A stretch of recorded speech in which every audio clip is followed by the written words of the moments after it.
for the Blue Fairy. And the Blue Fairy was a statue when he was young, when he was alive with other humans. He remembers it. He finds the Blue Fairy underwater, like all of New York was in the movie. By that time, it's completely underwater. No humans are alive, and of course, being underwater doesn't bother David. He doesn't think about that, I guess. But he's under there, he finds the Blue Fairy, and he wants to touch the Blue Fairy to remind her that he wants to be human. As soon as he touches the sculpture, it disintegrates. And of course, for Spielberg, that's highly symbolic. So his last hope, his last opportunity to love and be happy, to become real, disintegrates in front of him. And that's essentially what I want to begin with, only for a few minutes of asking questions that brings to me. So whatever it is, in the end, David gets his happy ending. But underneath that, we see it's a pathetic happiness. It's not a happiness. It's a caricature of happiness. He's empty, he knows it, and the advanced robots now have given up all hope of finding the solution to their emptiness, because they were hoping David would tell them the meaning of their life. They now experience that question, but they don't have an answer to it, because the creators didn't have an answer to the same question. All the creators gave him was the question, just like you and I. But like you and I, they don't have the answer to that. And the robot, the most advanced robot, can't figure that out. They just think that they can talk with one more human, it will tell them the meaning of their life, which they can't. David can't, and somehow that goes on, and David can't make them happy, and David's quest is really over. The short happiness he had is essentially a lie. He realizes it's not real. But he cannot answer it, and the robots can't answer it, and without realizing it, when David was created, when we that generation, created David, we gave David much more than we thought we gave. We gave him the stuff that motivates us. We gave David, or they gave David, their deepest fears, their deepest desires, their wishes, and the emptiness that they want to fill. David gets that, but doesn't know how to fill it or answer it. And the movie ends with David essentially giving up, and in some ways just eventually going back to sleep. We don't know how much time that takes. The purpose of me using that as the center of this is, I think when we build technologies, we all know that some part of us is in that technology. We know in some ways technology is a mirror. If we watch it closely, it's a teacher. It will tell us a lot about ourselves. I think we build the technology a little too quickly. I'm an advocate of technology. The times change, the world changes, the weather changes, everything changes. Technology can be helpful. None of us here, having had the opportunity to save your child with immunodeficiency disease, would hesitate a moment to wish they didn't have a way to avoid that. None of you. None of us would do that. But we also build into that technology the things we're not aware of ourselves. And so the point I want to make is it would be important for us, not a sidetrack, but important that we spend a little more time understanding what's driving us. Because without knowing both the question that we're asking of ourselves and some kind of response to it that's meaningful, we'll only build technology that's a replica of those same questions and that same happiness. That's the point. Thank you.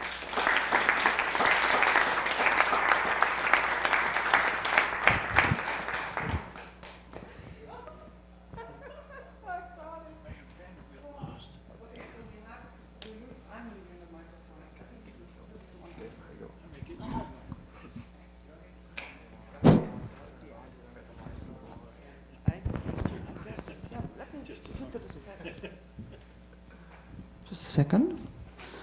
I'm creating some more comfortable atmosphere. Hello. Is that better?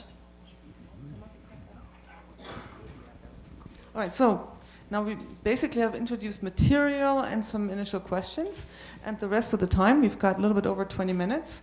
We hope to have a discussion amongst, well, ourselves, but I think the nicest thing would be to actually include everybody right away as well. So questions from you toward us, and questions amongst each other, to kind of have like a nice little final talk about how we stand vis-a-vis our scientific futures.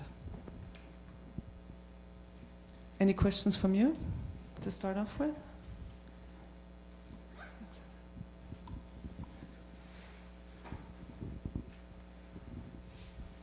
Wayne, I was struck by your story. I think that's a way, somebody said something about Pinocchio. I think Pygmalion. Pygmalion is an ancient story. It goes back to the Greeks of a sculptor who perfected a sculpture. Actually, he first made offerings at the altar of Aphrodite, wishing for a bride, and spent his whole life carving a sculpture, and eventually, when he was an old man, kissed it and felt that the lips were warm, kissed it again and found that she had come to life.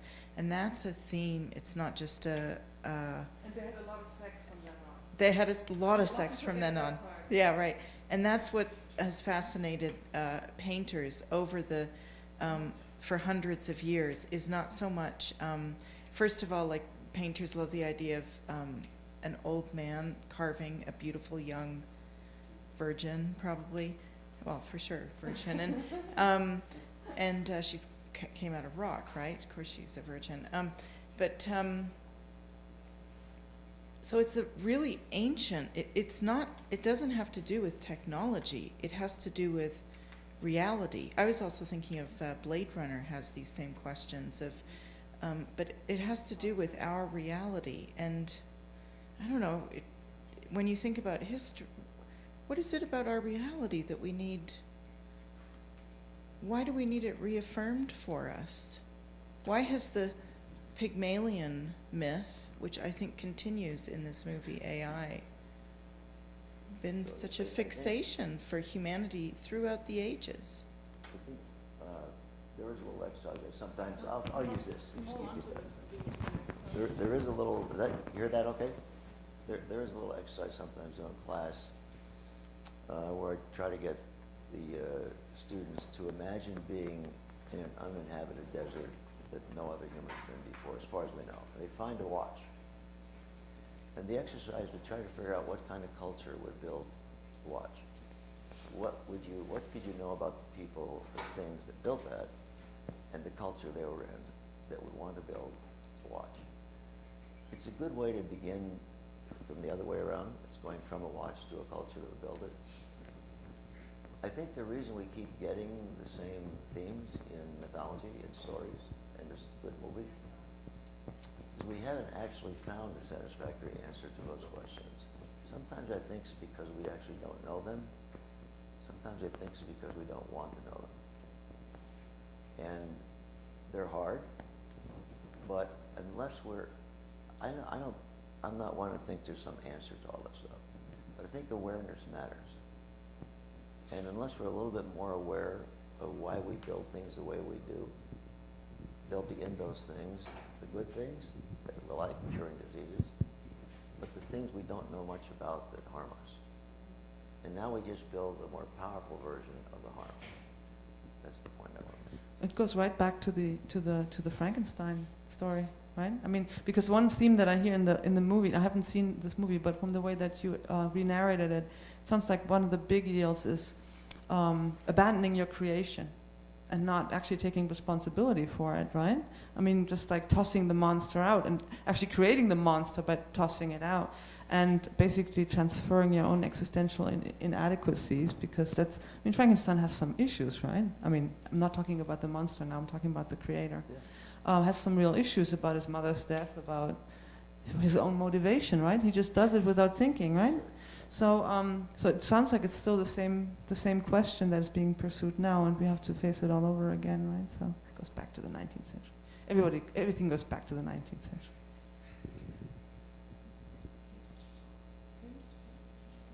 Anybody? So does technology ultimately really matter, or is it the same question asked generation after generation? We always think we're on the verge of transcendence, it's the big breakthrough, but we never seem to get there. So is it really about technology in any event? I think it does matter.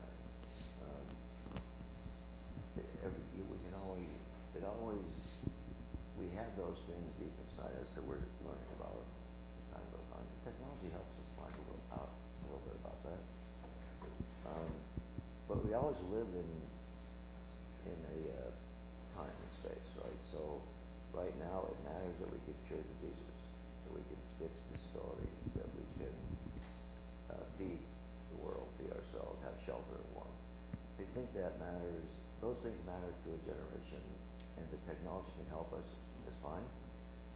What I'm concerned about most is that the same technologies can be used for a variety of purposes, sometimes for purposes of which we're unaware even in ourselves. And when we see them, it's sort of too late to do much about it. That goes back all the way to the beginning, though, right? I mean, the agricultural revolution certainly had consequences that are not all positive. So it seems like we sort of rephrase the question with each generation. The question, I think of a poem by Amichai. He says the gods change, the prayers remain the same. Part of this movie is about putting the ornaments on the same tree, right? But it matters if the tree is artificial or not. So you have to get surprised if it stays green for 20 years and you didn't get it in your water. If we look closely, we can see it's still a good tree. It doesn't matter if it's artificial, but the things it can do and can't do will matter. And I think it is important. Now, it might be that every generation has a different way of asking the questions, but we're still here in this time and space, and we still want to make a better life for people we love and for everybody. And we can make a better life. I don't want to abandon that simply because we haven't answered the questions. Honestly, I think I'd be happy if we could ask the questions and just start a generation working on it a little more seriously. Nephi, can you hear Wayne in the back? Sorry? Can you hear me in the back? Can you hear him in the back? I hear you most of the time. Okay. This is a bad sign. Okay. Any other comments? Just maybe two things that came to mind. I mean, in terms of, I think on the one hand I agree that technology does matter, and I basically think that the context in which these old questions are rehearsed does matter, and it kind of ever so slightly shifts it. One news story that I think heard yesterday, which I think speaks somewhat to this question of that technology can kind of be used for good and for bad, and I think partially it might be a matter of not fully understanding the negative impact. Sometimes it's just a matter that we're kind of, fallen, or we don't want to deal with it. Like, basically, I heard that Google had an ethicist for a while, a design ethicist, and that at some point he quit because they felt that they didn't really take his concerns very seriously. And one of the concerns, you might think, well, design ethicists, one of the things that all these companies do is they make these devices highly addictive and, in a very organized, planned fashion. And, it has these profound impacts and, sometimes disruptive impacts. So, these impacts are there, but then I think, it's not really technology's